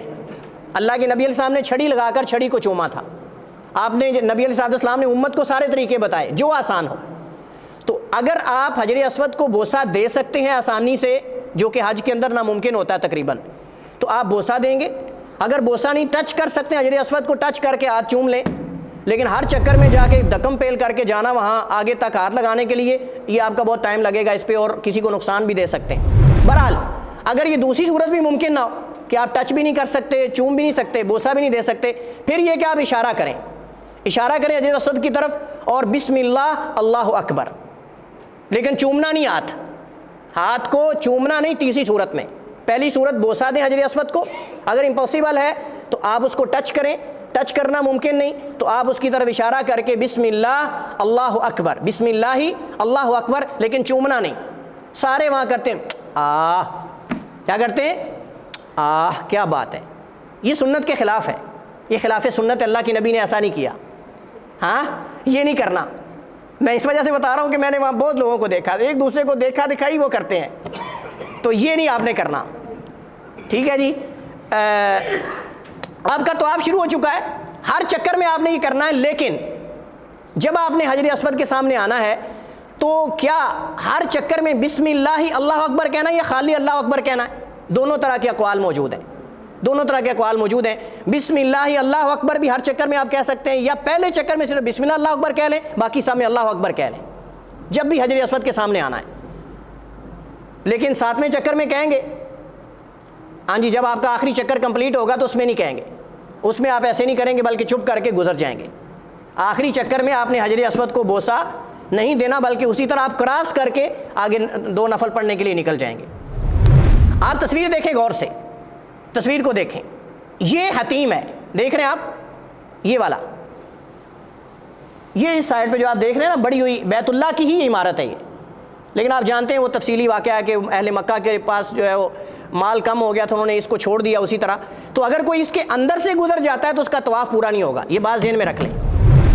اگر کوئی بندہ حتیم کے اندر سے گزر گیا چکر لگاتے ہوئے تو اس کا یہ چکر کمپلیٹ نہیں ہوگا، اس کے اوپر سے گزرنا لازم ہے، کیونکہ اندر تو بیت اللہ کا طواف ہی نہیں نا، طواف تو باہر ہے نا، تو اس وجہ سے حتیم کے اندر سے گزر کر اگلی سائڈ سے نکل جانا یہ طواف مکمل نہیں ہوگا، اس سے آپ نے باہر سے اس کے جو ہے وہ جانا ہے۔ یہ رکن یمانی ہے، یہ رکن یمانی آپ دیکھ رہے ہیں حجر اسود سے پیچھے والا رکن، یہ یمن والی سائڈ پہ جو بیت اللہ کا کنارہ ہے اور طرف ہے، اس کو کہتے ہیں رکن یمانی. اس کو بوسہ نہیں دیا جاتا، اس کو بوسہ نہیں دیا جاتا، اس کو ٹچ کیا جاتا ہے. اس کو استلام کرنا، چھونا اللہ کے نبی کی سنت ہے اگر موقع ہو، اگر آسانی ہو. لیکن اگر رش ہو اور رکن یمانی کو چھونا ممکن نہ ہو تو پھر ایسے نہیں کریں گے، ایسے ہاں اشارہ کر کے نہیں چومیں گے، کچھ بھی نہیں کریں گے، صرف یہ حجر اسود کے ساتھ خاص ہے جی. اور یہ مقام ابراہیم ہے، ابراہیم علیہ السلام کے قدم مبارک وہاں لگے ہوئے. اہل مکہ نے، روایت میں کلام ہے، اہل مکہ نے کہا، ایک نجومی عورت کے پاس جا کے کہا کہ یہ جو قدم لگے ہوئے ہیں، ہم اہل مکہ میں سے کون ان قدموں کے مشابہ ہیں؟ یعنی ہمیں بتائیے کہ ان کے طریقے پر چلنے والا کون ہے، ہم میں سے یہ بتائیے. نجومی عورت سے جا کے پوچھا، اس نے کہا کہ میں آپ کو بتاؤں گی اس شرط پر کہ آپ ریت رکھیں اور اس پر کپڑا چلا کے اس کو برابر کر دیں، پھر سارے اس پہ چلو. میں ان قدموں کو دے کر بتاؤں گی کہ تم سب میں سے کون اس ابراہیم خلیل اللہ کے طریقے پر چلنے والا ہے اور کون زیادہ مشابہ ہے ان کے. تو اہل مکہ نے جو ہے اسی طرح کیا، ریت ڈالی اور اس پہ کپڑا ایسے کھینچا اور اس کو برابر کر دیا، سارے چلے اس پر. نبی علیہ السلام جب چلے تو اس عورت نے کہا یہ شخص تم میں سے ابراہیم خلیل اللہ کے طریقے پر اور اس کے سب سے زیادہ شبیہ اور قریب ہے. تو یہ قدم جو ہے ابراہیم علیہ السلام کے مقام ابراہیم پہ لگے ہوئے ہیں. یہ روایت میں اگرچہ کلام ہے، میں نے پہلے اس وجہ ذکر کر دیا ہے. بعض لوگ طواف کے دوران حتیم میں سے گزر جاتے ہیں اور اس کو چکر پورا سمجھتے ہیں، یہ چکر نہیں ہوگا. بعض افراد کعبہ کے ہر حصے کو چھوتے اور چومتے ہیں، یہ خلاف اولا ہے، خلاف سنت ہے. ہمیں جو ہے وہ جہاں اللہ کے نبی نے حجر اسود کو بوسہ دیا ہے یا رکن یمانی کو چھوا ہے، بس ہمیں وہی کرنا چاہیے. باقی بعض صحابہ کرام سے آتا ہے کہ وہ پورے بیت اللہ جو ہے اس کو چوم لیتے تھے. حضرت معاویہ رضی اللہ تعالیٰ عنہ سے روایات ملتی ہیں، لیکن ہم نے وہ عمل کرنا ہے جو نبی علیہ السلام کا طریقہ اور نبی علیہ السلام کی سنت ہے. البتہ جو بیت اللہ کا یہ دروازہ ہے، ادھر دیکھیے شکل کی طرف، یہ بیت اللہ کا جو دروازہ ہے، اس کے حجر اسود کے درمیان یہ جو جگہ ہے، یہ جو حصہ ہے، اس کو کہتے ہیں ملتزم. اس کو کیا کہتے ہیں؟ ملتزم. بالکل دروازے کے نیچے والا پائیدان نہیں، اس سے آگے والا حصہ اور حجر اسود کے درمیان والا حصہ یہ ملتزم ہے. یہ والا بالکل جو درمیان والا حصہ ہے، یہ دیوار جو ہے یہ نیچے، اس کو کہتے ہیں ملتزم. اس میں جا کے چمٹ کر دعا کرنا اللہ کے نبی سے ثابت ہے. آپ وہاں چمٹ کر دعا کر سکتے ہیں ملتزم پہ. اللہ کے نبی علیہ السلام نے وہاں دعا کی، اگر رش نہیں تو آپ دعا کریں وہاں اور انشاءاللہ دعا وہاں قبول ہوگی. اونچی آواز میں با جماعت دعائیں پڑھنا یہ صحیح نہیں ہے. وہ غلط پڑھوا رہا ہے تو غلط ہی پڑھ رہے ہیں، صحیح پڑھوا رہا ہے تو غلط صحیح پڑھوا ہے. اس کی اپنی مخصوص دعائیں ہوتی ہیں، وہ ساتھ پیچھے والے بھی اسی طرح ہی کہہ رہے ہیں. ہاں وہ پیچھے والے بھی اسی طرح کہہ رہے ہوتے ہیں. تو اس وجہ سے، کیونکہ جب پیچھے پڑھانے والے کے پیچھے پڑھتے ہیں تو شعور نہیں ہوتا کیا مانگ رہا ہوں اللہ سے. یہ بات بڑی اہم ہے. جب آپ پڑھانے والے لیڈر کے پیچھے، گائیڈ کے پیچھے پڑھ رہے ہوتے ہیں نا، وہ لوگوں کو پتہ ہی نہیں وہ کیا کہہ رہا ہے. اوٹ پٹنگ میں نے کئی دفعہ سنا ہے، پتہ نہیں کیا کیا کہہ رہے ہوتے ہیں. وہ پیچھے وہ بھی اسی طرح ہی کہہ رہے ہوتے ہیں. نہیں سوچ کر مانگیں اللہ سے کیا مانگ رہے ہیں، شعور ہونا چاہیے ہمیں. اور وہ مانگیں جو آپ جانتے ہیں کہ آپ کیا مانگنا چاہتے ہیں اللہ سے. وہ نہ مانگے جو آپ کو پڑھائے جا رہا ہے، پتہ نہیں کیا آپ وہاں مانگ رہے ہیں. اس وجہ سے کوشش کریں آپ خود اپنے ساتھ کتاب ترجمے والی اس کو پہلے مطالعہ کریں، دعائیں یاد کریں، اللہ سے مانگیں. نہیں تو اپنی زبان میں مانگیں، کوئی حرج نہیں. اللہ تو ہر زبان سمجھتا ہے نا. بیت اللہ نے کہا طواف کے دوران کوئی بھی دعا کر سکتے ہیں آپ، سوائے رکن یمانی حجر اسود کے. اس میں ربنا آتینا فی الدنیا آپ نے یہ دعا پڑھنی ہے. طواف کے ہر چکر کے لیے الگ سے خاص کوئی دعا نہیں. چلیے جی، عمرے کی صحیح کرنی ہے آپ نے طواف مکمل کرنے کے بعد. یہ جو آپ دیکھ رہے ہیں ہرے رنگ کے نشانات، یہاں دوڑنا ہوتا ہے. یہاں بڑی اہم بات ہے.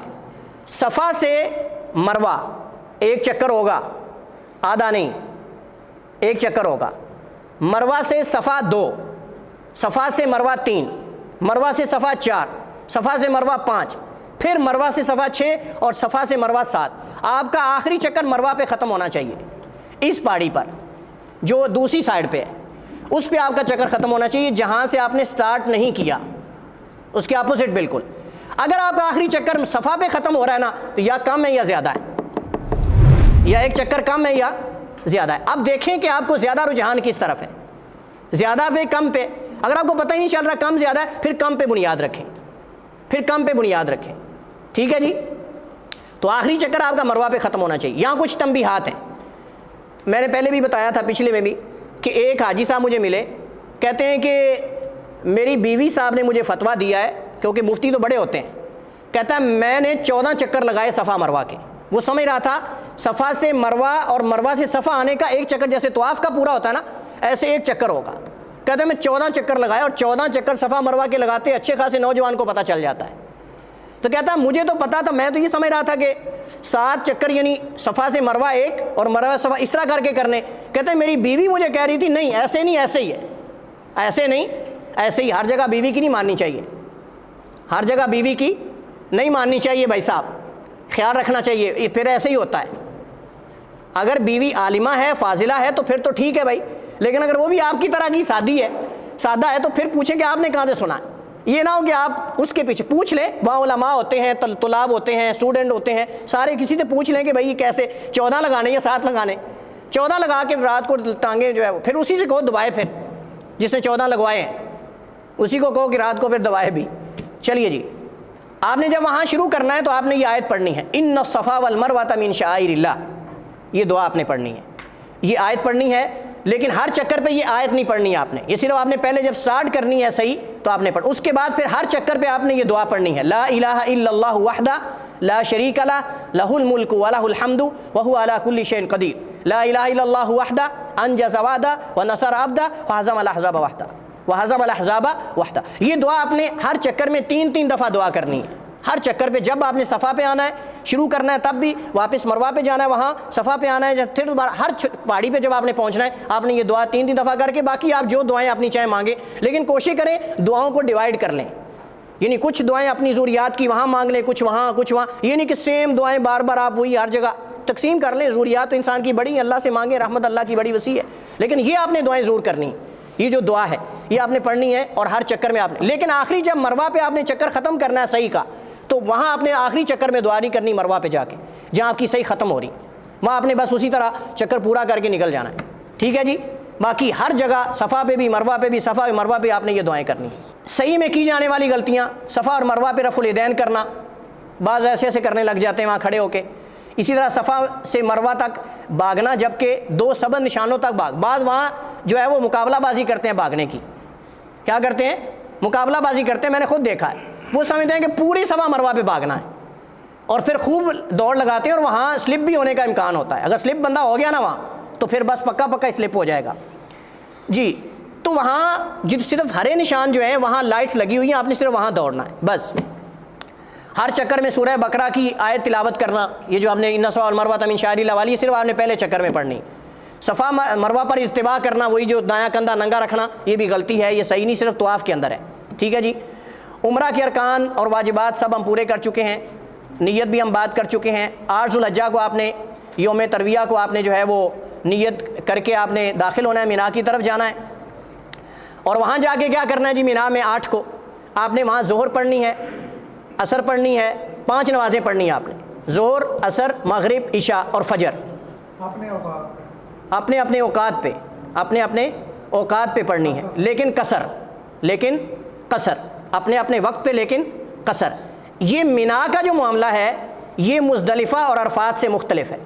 یہ مزدلفہ اور عرفات سے مختلف ہے. عرفات اور مزدلفہ میں نمازیں جمع کرتے ہیں، عرفات میں ظہر عصر جمع کرتے ہیں اور مزدلفہ میں مغرب عشاء جمع کرتے ہیں. لیکن مینا میں ساری نمازیں قصر کر کے اپنے وقت پہ پڑھیں گے، جو ان نمازوں کا وقت ہے اس کے مطابق. امام کے ساتھ مسجد خیف میں چلے جائیں، وہاں دروس وغیرہ بھی ہوتے ہیں تو وہاں چلے جائیں اگر عربی سمجھتے ہیں تو. امام میں جمع کا نہیں ملتا کسی بھی امام میں فقہ سے. مینا میں نمازیں قصر ہیں، قصر ہیں، جمع کرنے، جمع بین الصلاۃ نہیں، جمع نہیں ہے وہاں. جمع تو صرف مزدلفہ اور عرفات میں ہے جی. 4 رکعتوں والی نماز کو قصر کر کے پڑھنا ہے آپ نے. سنت یہ ہے کہ یوم ترویہ کی رات مینا میں گزاریں، لیکن یہ واجب نہیں. یہ ایک رات ہے جو واجب نہیں ہے. حج کے ایام میں یہ جو رات ہے نا 9 ذوالحجہ کی رات، یعنی 8 کے دن جب آپ گئے تو اگلی رات پڑ گئی نا آپ کو، آپ نے اگلے صبح نکلنا ہے عرفات کی طرف، اس سے پہلے والی رات یہ سنت ہے، یہ واجب نہیں. وہاں مینا میں گزارنا یہ واجب نہیں ہے. یوم ترویہ کا دن اور رات مینا میں گزارنا مسنون ہے. یہ دن بھی وہاں گزارنا سنت ہے اور رات بھی سنت ہے، دونوں ہی واجب نہیں ہے. ٹھیک ہے جی. اگر رہ جائیں تو کوئی حرج نہیں، فدیہ بھی نہیں، کفارہ بھی نہیں، کچھ بھی نہیں انشاءاللہ. یہ اللہ تعالیٰ درگزر کرنے والا اور یہ غلطی ہے ہی نہیں. بہرحال افضل ہے کہ کریں، افضل ہے کہ کریں. اس کے بعد جی آپ نے 9 کو جانا ہے عرفہ پہ. وقوف عرفہ یہ رکن ہے، جیسے ہم پہلے بات کر چکے. یہ رہ گیا تو حج رہ گیا. عرفات کے کتنے بجے نکلنا ہے؟ عرفات سے آپ نے وہاں مینا سے آپ نے فجر پڑھ کے نکلنا ہے نا، فجر پڑھ کے نکلنا ہے جب سفیدی ہو جائے روشنی. بعض کہتے ہیں سورج طلوع ہونے کے بعد، بعض کہتے ہیں سورج طلوع ہونے سے پہلے بھی نکل سکتے ہیں. جی کوئی حرج نہیں ہے. ہم نے کہا جب وہاں رات گزارنا ہی سنت ہے تو کوئی حرج نہیں، تقدیم و تاخیر اس میں جائز ہے، کوئی حرج نہیں ہے. اس کے بعد 9 ذو الحجہ کو آپ نے عرفات میں جانا ہے. عرفات میں پورا دن یعنی پورے سال میں سب سے افضل ہے. نبی علیہ السلام نے فرمایا، حدیث میں آتا ہے اللہ یوم عرفہ کو بندوں کے سب سے قریب آتا ہے اور اللہ پوچھتا ہے فرشتوں سے میرے فرشتوں یہ کس لیے آئے سارے؟ فرشتے کہتے ہیں اللہ تیری رحمت اور تیری بخشش کی طلبگار ہے. اللہ کہتا ہے میرے فرشتوں گواہ ہو جو میں نے سب کو معاف کر دیا ہے. یہ سب سے افضل ترین دن ہے، اس کو ضائع نہ کریں. چیزیں تقسیم ہو رہی ہوتی ہیں، ان کو لینے میں، ادھر ادھر جانے میں، اپنے ساز و سامان گپے میں فون کر کے میں چیزیں ذکر کرتا ہوں، ابھی میں یہ چیزیں ذکر کرتا ہوں. تو اپنا ٹائم ویسٹ نہ کریں. اللہ کے نبی نے اس دن کو قیمتی سمجھا اور اس میں آپ نے کثرت سے دعائیں کی ہیں. اور نبی علیہ السلام نے فرمایا کہ سب سے افضل دعا جو میں نے اور مجھ سے پہلے انبیاء نے عرفہ کے میدان میں کی ہے وہ کیا ہے؟ لا الہ الا اللہ وحدہ لا شریک لہ لہ الملک ولہ الحمد وہو علی کل شیء قدیر. یہ دعا افضل ترین دعا ہے. اس کے ساتھ اور بھی دعائیں کریں اپنے لیے بھی، لیکن ذکر سب سے افضل یہ ہے عرفہ کے دن کا. تو غروب آفتاب تک عرفات کے میدان میں رہنا یہ واجب ہے، لیکن کچھ دیر وقوف کرنا عرفہ میں یہ رکن ہے. اگر یہ رہ گیا تو آپ کا جو ہے وہ حج یہ رہ جائے گا. جب سورج غروب ہونے لگے تو آپ شام اگر اذان ہو چکی ہے، مغرب کی غروب ہو چکا ہے، تو آپ وہاں سے مزدلفہ کی طرف نکل جائیں. ٹھیک ہے جی. یہاں کی جانے والی غلطیاں کیا ہیں میں آپ کو یہ بتاتا ہوں. کچھ لوگ باؤنڈری سے باہر جا کے بیٹھ جاتے ہیں، کچھ اندر جاتے نہیں باؤنڈری کے، جو عرفات کی حد ہے اس سے باہر ہی بیٹھے رہتے ہیں. کچھ جو ہے وہ غروب آفتاب سے پہلے ہی نکل جاتے ہیں. اور کچھ کیا کرتے ہیں یہ بھی سن لو، کچھ کیا کرتے ہیں جو ہی خطبہ حج کا ہو جاتا ہے نا، فون کر کے پاکستان میں انڈیا میں کہتے ہیں السلام علیکم، لو جی حج ختم ہو گیا ہے اور مبارکباد دیو مینو. مبارکباد لے کر السلام علیکم حاجی صاحب حج مبارک، اور فون کر کے سب رشتہ داروں کو وہ گئے. کدھر گئے؟ مکہ ہوٹل میں یا پھر مزدلفہ. یا اسی وقت جو ہی حج کا خطبہ ہوا خطیب صاحب ممبر سے اترے، جفی شفی کی، ملے آپس میں اور وہ گئے. ان کے نزدیک حج کیا ہو چکا ہے؟ پورا ہو گیا. یہ جہالت ہے بہت بڑی، یہ بہت بڑی جہالت ہے. اتنے پیسے لگا کے آج کل تو اتنے پیسے لگا کے آپ جا رہے ہیں اور حج نبی کے طریقے کے مطابق کریں نا، ساری چیزیں ہم سیکھ لیتے ہیں، پیٹ کے لیے سب کچھ کر لیتے ہیں، زبانیں بھی سیکھ لیتے ہیں، سب کچھ کر لیتے ہیں، لیکن فریضہ حج کے لیے اگر ہم چند دن چند گھنٹے علماء کے پاس بیٹھ کے چند چیزیں نہیں پوچھ سکتے ہم، یہ لاپرواہی ہے نا اس فریضے کے اندر. فون کر کے بس بتا دیا، مولوی صاحب نے خطبہ دے دیا، امام صاحب نے، لو جی حج پڑھا گیا، بس اب اس کا حج ختم ہے. وہ کینکریاں مارنا اور وقوف کرنا وہاں غروب آفتاب تک اور یہ ساری چیزیں گئی، تو یہ نہیں کرنا ہم نے. ٹھیک ہے جی. مسجد کے اندر اگر جگہ ملتی ہے تو بہت بیسٹ ہے. اگر مسجد جو مسجد نمرہ ہے اگر وہاں جگہ ملتی ہے تو بہت. اس کا میں نے پچھلی دفعہ بھی بتایا تھا ایک راز ہے، اور یہ راز جو ہے وہ یہ ہے کہ آگے والا حصہ خالی ہوتا ہے چونکہ وہ حدود سے باہر ہے. مسجد کا آگے والا حصہ جو ہے وہ خالی ہوتا ہے، حدود سے باہر ہے. آپ خطبہ سننے کے لیے، نماز پڑھنے کے لیے آگے چلے جائیں، جو خالی حصہ پڑا ہوتا ہے چونکہ وہ باؤنڈری سے باہر ہے. جب خطبہ مکمل ہو جائے تو پیچھے حصہ خالی ہو جاتا ہے خود ہی، کیونکہ یہ فون کرنے والے بھائی نکل جاتے ہیں. فون کرنے والے بھائی مسجد سے سارے، بہت میں نے دیکھا، کئی دفعہ دیکھا میں، مسجد آدھی خالی ہو جاتی، فون کر کے نکل جاتے ہیں. بھائی آپ وہاں بیٹھ جائیں، بھائی جگہ آرام سے، مسجد کے اندر اے سی لگا ہوا ہے، آرام سے بیٹھیں. مسجد باہر جب آئیں گے نا آپ داخل ہونے کے لیے لگے گا جیسے بھر چکی ہے، لیکن آگے مسجد خالی ہوتی. آپ اندر چلے جائیں، آگے جگہ ساری خالی ہے، وہاں بیٹھیں، خطبہ سنیں، آرام سے نمازیں پڑھیں امام کے ساتھ. اور جب یہ بھائی فون والے نکل جائیں، جو فون کرنے والے ہیں، تو آپ کیا کریں، آپ ان کی جگہ پہ باؤنڈری سے پیچھے آ جائیں. باؤنڈری سے پہلے آگے بیٹھیں، لیکن جب خطبہ ہو جائے تو پیچھے آ کے آرام سے مسجد کے اندر دعائیں کریں اور ذکر و اذکار کریں. وہاں اے سی چل رہے ہیں، سب کچھ. تو یہ سب سے بہترین دن گزارنے کا طریقہ. باقی خیموں کے اندر مصروف ہو جاتے ہیں لوگ، گپوں شپوں میں، چیزیں باہر نکلتے ہیں تو چیزیں تقسیم ہو رہی ہوتی ہیں، پورے جو ہے وہ کارٹن اٹھا لیتے ہیں، پینے ہوتے نہیں. جوس تقسیم ہو رہا ہے نا تو پورا کارٹن اٹھا کے سر پہ رکھ لیا. اب ڈھونڈ رہا ہے کہ کہاں جا کے رکھوں اس کو، اپنے کسی جاننے والے کو. کوئی بھی چیز، یہ بہت غلط فہمی، ٹائم ان چیزوں میں ضائع کر لیتے ہیں. چیزیں تقسیم ہو رہی ہوتی ہیں ان کو اکٹھا کرنے میں. کئی حاجی صاحب دیکھا میں نے، وہ خود بڑی مشکل سے چل رہے ہوتے ہیں، ساتھ جو چیزیں تقسیم ہوتی ہیں وہ بڑی مشکل سے اٹھا رہے ہوتے ہیں. بھائی یہ اس لیے آئے، ہم اس لیے تو نہیں نہ آئے، ہم تو حج کرنے کے لیے، عبادت کرنے کے لیے آئے. یہ چیزیں ان کا خیال کرنا چاہیے. چلیے جی. اس کے بعد سورج غروب ہو گیا 9 کا، آپ نے مزدلفہ چلے جانا ہے. مزدلفہ جا کے نمازیں جمع کرنا اللہ کے نبی کی سنت ہے. لیکن اگر آپ کو لگ رہا ہے کہ زیادہ رش کی وجہ سے آپ کی جو ہے وہ آدھی رات سے بھی آپ لیٹ ہو جائیں گے، نصف اللیل سے بھی لیٹ ہو جائیں گے، بعض دفعہ بسیں پھنس جاتی ہیں اور ٹرانسپورٹ کا مسئلہ بن جاتا ہے، تو آپ پھر وہاں راستے میں پڑھ لیں اگر نماز کا وقت نکلنے کا ڈر ہو۔ لیکن افضل یہ کہ آپ وہاں جا کر مغرب عشاء دونوں مزدلفہ میں جو ہے وہ جا کر جمع کریں۔ بعض لوگ جو ہیں وہ راستے میں ابھی نکلتے ہی ہیں عرفات سے تو وہاں پڑھنے لگ جاتے ہیں، جن کے نزدیک جمع کرنی جائز نہیں، جن کے نزدیک جمع کرنی جائز نہیں۔ لیکن اللہ کے نبی کی سنت یہ ہے کہ آپ وہاں جا کر نماز مغرب عشاء کو جمع کریں۔ آپ رات وہاں یہ رات جو ہے مزدلفہ کی رات، سونا عبادت ہے، سونا عبادت ہے۔ اس رات کو سونا عبادت ہے، کیوں؟ کیونکہ اگلے دن 10 کو بڑے کام کرنے ہیں، اگلے دن 10 کو 4 اہم کام کرنے ہوتے ہیں، قربانی کرنا، کینکریاں مارنا، طواف فاضہ کرنا، اور اسی طرح سارے اکثر کام تو ہیں ہی 4 کو، اور طواف فاضہ پہ چل پتا جاتا ہے، ڈرنا نہیں، لیکن مشکل ترین یہ طواف فاضہ ہی ہے۔ تو اس وجہ سے یہ شاید حکمت ہے کہ 10 جو 10 کی رات ہے یعنی مزدلفہ کی رات ہے، اس میں جو ہے وہ سونا بھی عبادت ہے۔ تو مزدلفہ میں رات گزارنا واجب ہے، اگر کوئی چھوڑ دے گا تو اس پر دم ہے، ٹھیک ہے جی۔ عورتیں، بچے، بوڑھے افراد، میں نے پہلے بھی ذکر کیا کہ وہ آخری رات میں جا سکتے ہیں کینکریاں مارنے کے لیے، رش سے بچنے کے لیے اللہ کے نبی نے ان کو اجازت دی ہے۔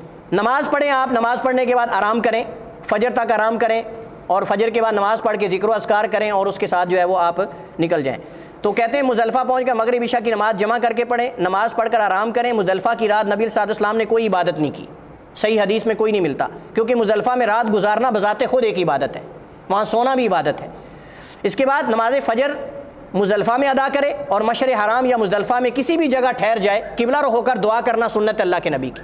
فجر کی نماز پڑھنے کے بعد قبلہ رخ ہو کر آپ دعا کریں، اور یہ اللہ کے نبی کی سنت ہے، اور ذکر و اذکار کریں جو بھی ہے۔ سورج طلوع ہونے سے پہلے مینا کی طرف چل پڑیں، مزدلفہ کی رات جب اگلے دن سورج طلوع ہو رہا ہے تو آپ اس سے پہلے جو ہے وہ مینا کی طرف کینکریاں مارنے کے لیے چل پڑیں۔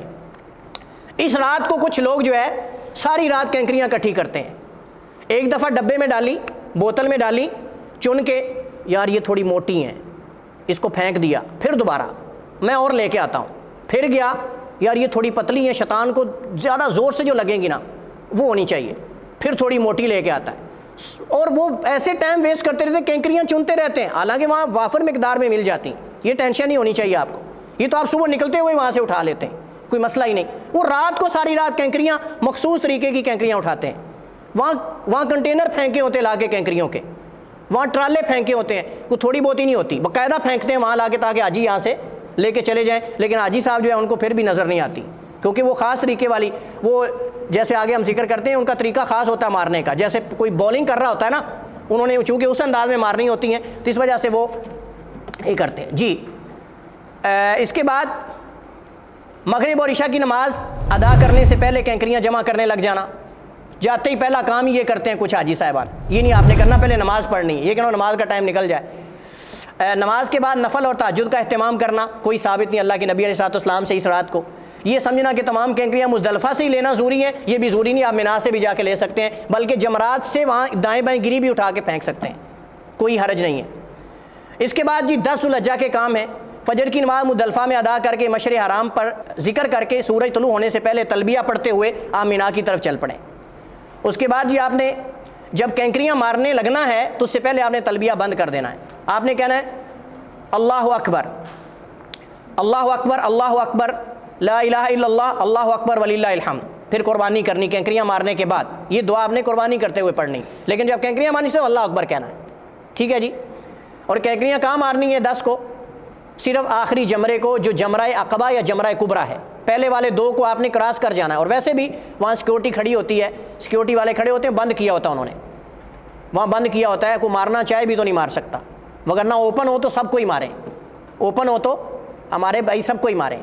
پھر قربانی کرے، بال کٹوائے یا منڈوائے، ان 3 کاموں کی ترتیب آگے پیچھے ہو جائے تو کوئی حرج نہیں، ترتیب لازم نہیں تو آپ کو فون کر کے تکلف کرنے کی ضرورت نہیں کہ بھائی صاحب مجھے بتا دینا میرا بکرا جب ذبح ہو جائے، وہ پرچی لیتے ہیں نا، رسید لیتے ہیں، تو بعد بھائی صاحب ان سے نمبر لے کے آتے ہیں کہ جی آپ نے جب قربانی کرنی ہے نا مجھے فون کر کے بتا دینا ہے کہ میری قربانی ہو چکی ہے۔ بھائی ضروری نہیں آپ نے جب ان کو دے دیا سب کچھ اب وہ قربانی جب بھی کر لیں، کیونکہ ترتیب لازم نہیں، جب ترتیب ضروری نہیں ہے تو پہلے کر لیں یا بعد میں کر لیں، آپ اپنا کام باقی کریں۔ وہ کچھ لوگ کینکریاں مار کے بیٹھ جاتے ہیں، کہتے ہیں مجھے فون آئے گا تو پھر میں بال کٹوا کے طواف افاضہ کروں گا، وگرنہ میں تو تب تک بیٹھا ہوں بھائی۔ تو یہ صحیح نہیں، جب ترتیب ضروری نہیں تو آپ جو ہے وہ، کیونکہ آج کل تو ہم قربانی خود تو کرتے نہیں، وہاں ادارے کرتے ہیں، اور وہ ضروری نہیں کہ ہر ایک کو فون کر کے ایسا کرتے بھی ہیں، وہ کہہ دیتے ہوں گے ٹھیک ہے جی آپ کر گئی، آپ قربانی ہوگی آپ کی، آپ جو ہے وہ جائیں۔ جمرہ کو کینکریاں مارنے کے بعد بال کٹوائے وہ احرام کھول سکتا ہے، احرام کھول کے کپڑے پہن سکتے ہیں آپ۔ طواف افاضہ آپ احرام کے اندر بھی کر سکتے ہیں، کپڑوں کے اندر بھی کر سکتے ہیں، کیونکہ آپ تحلل اصغر ہو چکا ہے، تحلل اصغر ہو چکا ہے۔ تحلل اصغر کا مطلب یہ ہے کہ سارے کام کر سکتے ہیں سوائے ہم بستری کے، اگر میاں بیوی وہاں موجود ہیں تو باقی سارے کام، ناخن تراشیں، بال کاٹیں، بال مونڈیں، جو بھی کریں، خوشبو لگائیں، سب کچھ کریں جب آپ نے کینکریاں مار لی اور بال کٹوا لیے اس کے بعد۔ لیکن اگر میاں بیوی ہیں تو ہم بستری نہیں کریں گے جب تک وہ طواف افاضہ مکمل نہ کر لیں۔ طواف افاضہ مکمل ہونے کے بعد کر سکتے ہیں، اگر اس سے پہلے کر لیا تو ہم پہلے بات کر چکے ہیں کہ اس سے پہلے اگر کر لیا تو کیا ہوگا، اس سے پہلے دم ہے، لیکن اگر وقوف عرفہ سے پہلے کر لیا تو پھر حج ہی گیا، پھر وہ بھی مکمل کرے گا حج، اگلے سال نیا حج کرے گا اور اس کا جو ہے وہ فدیہ بھی دے گا اور ساتھ توبہ استغفار بھی کرے گا، 4 کام ہوں گے۔ 10 ذو الحجہ کو کی جانے والی غلطیاں، یہ سمجھنا کہ کینکریاں شیطان کو مار رہے ہیں، اور ان کو شیطان کہنا بھی درست نہیں، ان کو جمرہ ہی کہنا چاہیے، کیونکہ جب ہم شیطان کہتے ہیں نا تو لوگ سمجھتے ہیں شیطان ہی ہیں۔ پھر وہ پچھلے سال ایک ویڈیو وائرل ہوئی تھی، ایک بزرگ جو ہے وہ پیچھے سے، جیسے وہ کوئی فاسٹ بولر آتا ہے نا پیچھے سے، تو وہ پیچھے سے آ کے ایسے بولنگ کر کے مار رہا ہے، اور کینکری جا بھی کہیں اور ہی رہی ہے، اور بعض گلیل کے ساتھ، گلیل ہوتی ہے نا اس کے ساتھ بعض جوتے مارتے ہیں، ایک کہہ رہا ہے تم نے ہمارے باپ کو گمراہ کیا ہے لہذا تھڑک چل۔ یہ جہالت ہے، اگر یہ مقصود ہوتا تو اللہ کے نبی بڑا پتھر مارتے، اگر وہ حقیقی شیطان ہوتا تو۔ سنت اصل چیز ہے، اصل یہ نہیں کہ آپ شعور رکھیں کہ وہ شیطان ہے لہذا اس کو جتنا بڑا پتھر ماریں گے اتنی زیادہ تکلیف ہوگی، چین چین کرے گا، نہیں، یہ اللہ کے نبی کی سنت ہے، چنے کے برابر کینکریاں مارنی، چنے کے، اور وہ بھی ضروری نہیں کہ جمرے کو لگے، وہ حوض جو بنا ہوا ہے اس کے اندر اگر گر گئی تو بس آپ کی طرف سے کینکریاں ماری گئی، ٹھیک ہے جی، تمام کینکریاں ایک ہی دفعہ مار دینا، پوری ساتھ کی ساتھ اٹھا کے ایک دم، ہیں یہ بھی صحیح نہیں ہے، ایک ایک کر کے اللہ اکبر کہہ کر جو ہے کینکری۔ طواف افاضہ، بڑے جمرے کو کینکریاں مارنے کے بعد حاجی طواف کے لیے مکہ روانہ ہو جائے اور طواف کے 7 چکر مکمل کرے۔ طواف افاضہ کے لیے احرام شرط نہیں، جیسے پہلے بتا چکا ہوں، طواف افاضہ حج کا رکن ہے، اور طواف افاضہ 10 ذو الحجہ کو ہی کرنا لازم نہیں، بلکہ آپ اس کے بعد 13 تک کر سکتے ہیں، کسی وقت بھی کر سکتے ہیں۔ حج تمتع اگر ہے تو طواف کے بعد صحیح بھی کرے گا، لیکن اگر حج افراد والا، قران والا پہلے صحیح کر چکا ہے تو دوبارہ اس پر لازم نہیں، طواف افاضہ کے ساتھ، ٹھیک ہے جی، تو دوبارہ اس پر لازم نہیں۔ اگر حج تمتع ہے، طواف افاضہ کرنے کے بعد ہم بستری جائز ہے۔ ایام تشریق 11، 12 اور 13، 11، 12 اور 13 جو ہیں ایام تشریق مینا میں گزارنا، ان کی راتیں ضروری ہیں، مینا میں گزارنا، دن گزارنا مینا میں ضروری نہیں، مینا میں راتیں گزارنا واجب ہے، حج کے واجبات میں سے ہیں، سمجھ رہے ہیں جی۔ اور آپ نے کیا کرنا ہے، 11، 12، 13 3 دن کینکریاں مارنی ہیں۔ فرق کیا ہے 10 اور باقی دنوں میں؟ فرق سن لیجئے، آپ نے 10 کو زوال سے پہلے مارنی ہے، جمرہ کبریٰ کو، ایک ہی جمرے کو جو ہم نے 10 کو مار، لیکن باقی 11، 12، 13 کو آپ نے زوال کے بعد مارنی، زوال کے بعد، 10 کو زوال سے پہلے، 11، 12، 13 کو زوال کے بعد۔ لیکن یہ ضروری نہیں کہ آپ شام سے پہلے پہلے ماریں، آپ رات کو بھی مار سکتے ہیں کینکریاں، مغرب کے بعد بھی آپ کینکریاں مار سکتے ہیں جمرات کو، 11، 12 اور 13 کو، ضروری نہیں کہ آپ زوال کے فوراً بعد جا کے کینکریاں ماریں، تاخیر ہو سکتی ہے، آپ عصر کے بعد مار لیں، زور کے بعد کینکریاں مار لیں، یا زور سے پہلے، یا پھر مغرب کے بعد، جب آسانی ہو آپ وہ کینکریاں جو ہے وہ جا کر۔ اچھا، یہاں اگر کوئی صاحب عذر ہے، اچانک مریض ہو گیا ہے، بیمار ہو گیا، یا بچہ ہے، یا کوئی عورت ضعیف العمر ہے، تو اس کی طرف سے کوئی دوسرا بھی کینکریاں مار سکتا ہے، بشرطے کہ پہلے اپنی کینکریاں مارے اور وہ حج میں ہو، اور وہ حج میں ہو، ٹھیک ہے جی۔ ان دنوں میں کیا کرنا ہے، ایام تشریق کی راتیں اگر آپ نے مینا میں چھوڑ دی کوئی رات تو اس کا فدیہ ہے، اس کا کیا ہے، اس کا ایک بکرا یعنی دم ہے، قربانی دینا۔ ایام تشریق میں تینوں دن جمرات کو 7 کینکریاں مارنا، ان دنوں میں کثرت سے اللہ کا ذکر کرنا۔ جو شخص صرف 2 دن گزار کر 12 ذو الحجہ کو واپس جانا چاہتا ہے تو جا سکتا ہے، لیکن جیسے میں نے شروع میں ذکر کیا، اگر وہ سورج غروب ہو گیا، شام ہو گئی اور وہ نہیں جا سکا تو وہ اب 13 کو بھی کینکریاں مارے گا، ٹھیک ہے جی، پھر نکلے گا وہ۔ لیکن اگر جا رہا تھا لیکن ٹریفک کی وجہ سے نہیں نکل سکا تو اب وہ نکل جائے، یہ ہے کہ اس کا ارادہ بدل گیا، مثلاً وہ خیمے میں سو گیا آرام سے، یا کوئی اور مسئلہ ہے، تو اس صورت میں اب وہ اگلا دن وہاں جو ہے وہ کینکریاں مارے گا۔ رمی جمرات، اس پہ ہم بات کر چکے ہیں۔ کینکریاں مارنے کا سنت طریقہ ہم نے کہا قبلہ رخ ہو کر دعا کرے کینکریاں جب مارے، اور پھر درمیانے جمرے کو کینکریاں مارے، پھر دعا کرے۔ آخری جمرے پہ دعا نہیں کرنی، آخری جمرے پہ دعا نہیں کرنی، پہلے دو پہ آپ نے تینوں دن ایسے کرنا ہے، تینوں دن ہی آپ نے ایسے کرنا ہے، 11، 12 اور 13۔ دعا پہلے دو جمرات پہ کرنی ہے، آخری پہ دعا نہیں کرنی، اور دعا قبلہ رخ ہو کر کرنی ہے، قبلہ رخ ہو کر آپ نے دعا کرنی ہے۔ طواف وداع، مکہ سے روانگی سے پہلے ہر حاجی طواف وداع کرے، اور یہ واجب ہے۔ البتہ جیسے میں نے کہا کہ اگر عورت مخصوص ایام میں ہے تو اس کے اوپر واجب نہیں ہے۔ طواف وداع بغیر احرام کے ادا کیا جائے گا۔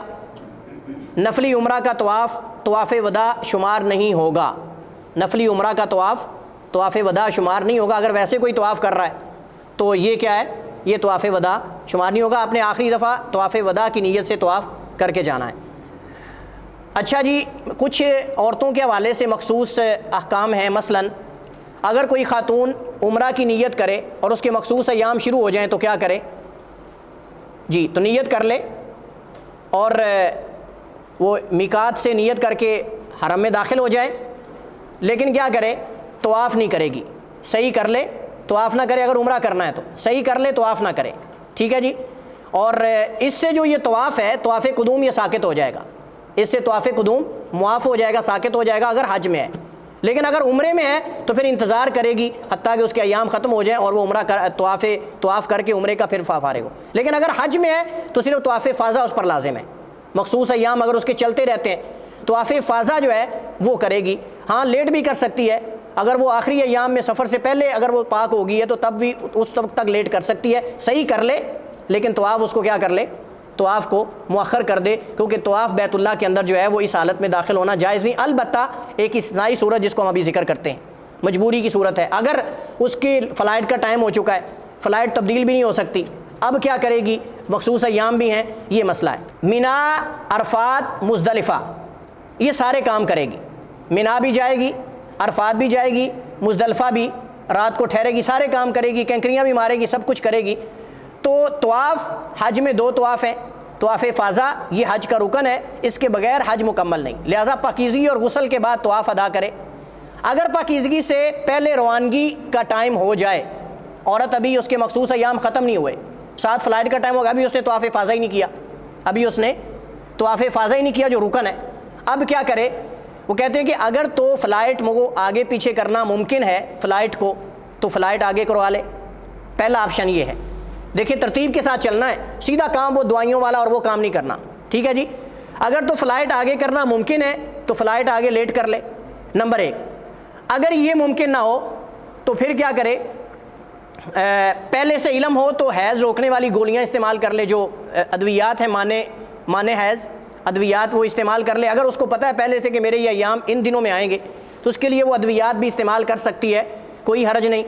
اور اگر یہ بھی ممکن نہیں، اچانک ہی مسئلہ بن گیا اور فلائٹ کا ٹائم بھی ہو گیا، تو اس صورت میں مجبوری کی صورت میں اللہ سے ڈرتے ہوئے اب وہ جو ہے وہ اچھے انتظام کر لے لباس کا، اور تاکہ حدود حرم میں کوئی خون وغیرہ اس طرح کا معاملہ نہ ہو، شرمگاہ کو اچھی طرح باندھ لے، اچھی طرح انتظام کر لے، اور پھر وہ اسی حالت میں طواف فاضہ کر لے، انشاءاللہ اس کا طواف ہو جائے گا۔ یہی صورت میں کہ جب پہلے 2 آپشن نہ ہو، نہ فلائٹ لیٹ ہو سکتی ہو، نہ اس نے پہلے ادویات لی ہیں اور ٹائم بھی ہو چکا ہے فلائٹ کا، اب کیا کرے؟ اب دونوں صورتیں اگر ممکن نہیں تو پھر مجبوری کی حالت میں بغیر طہارت کے مسجد اور لباس کی نظافت کا لحاظ رکھتے ہوئے طواف ادا کیا جا سکتا ہے۔ طواف وداع اس پر نہیں ہے اگر وہ مخصوص ایام میں ہے تو، لیکن اگر وہ پاک ہو چکی تو طواف وداع بھی کرے گی، طواف وداع بھی کرے گی، جیسے عام حاجی پر طواف کرنا جو ہے یہ لازم ہے۔ واللہ تعالی اعلم و احکم، وصلی اللہ وسلم علی نبینا محمد وعلی آلہ وصحبہ وسلم۔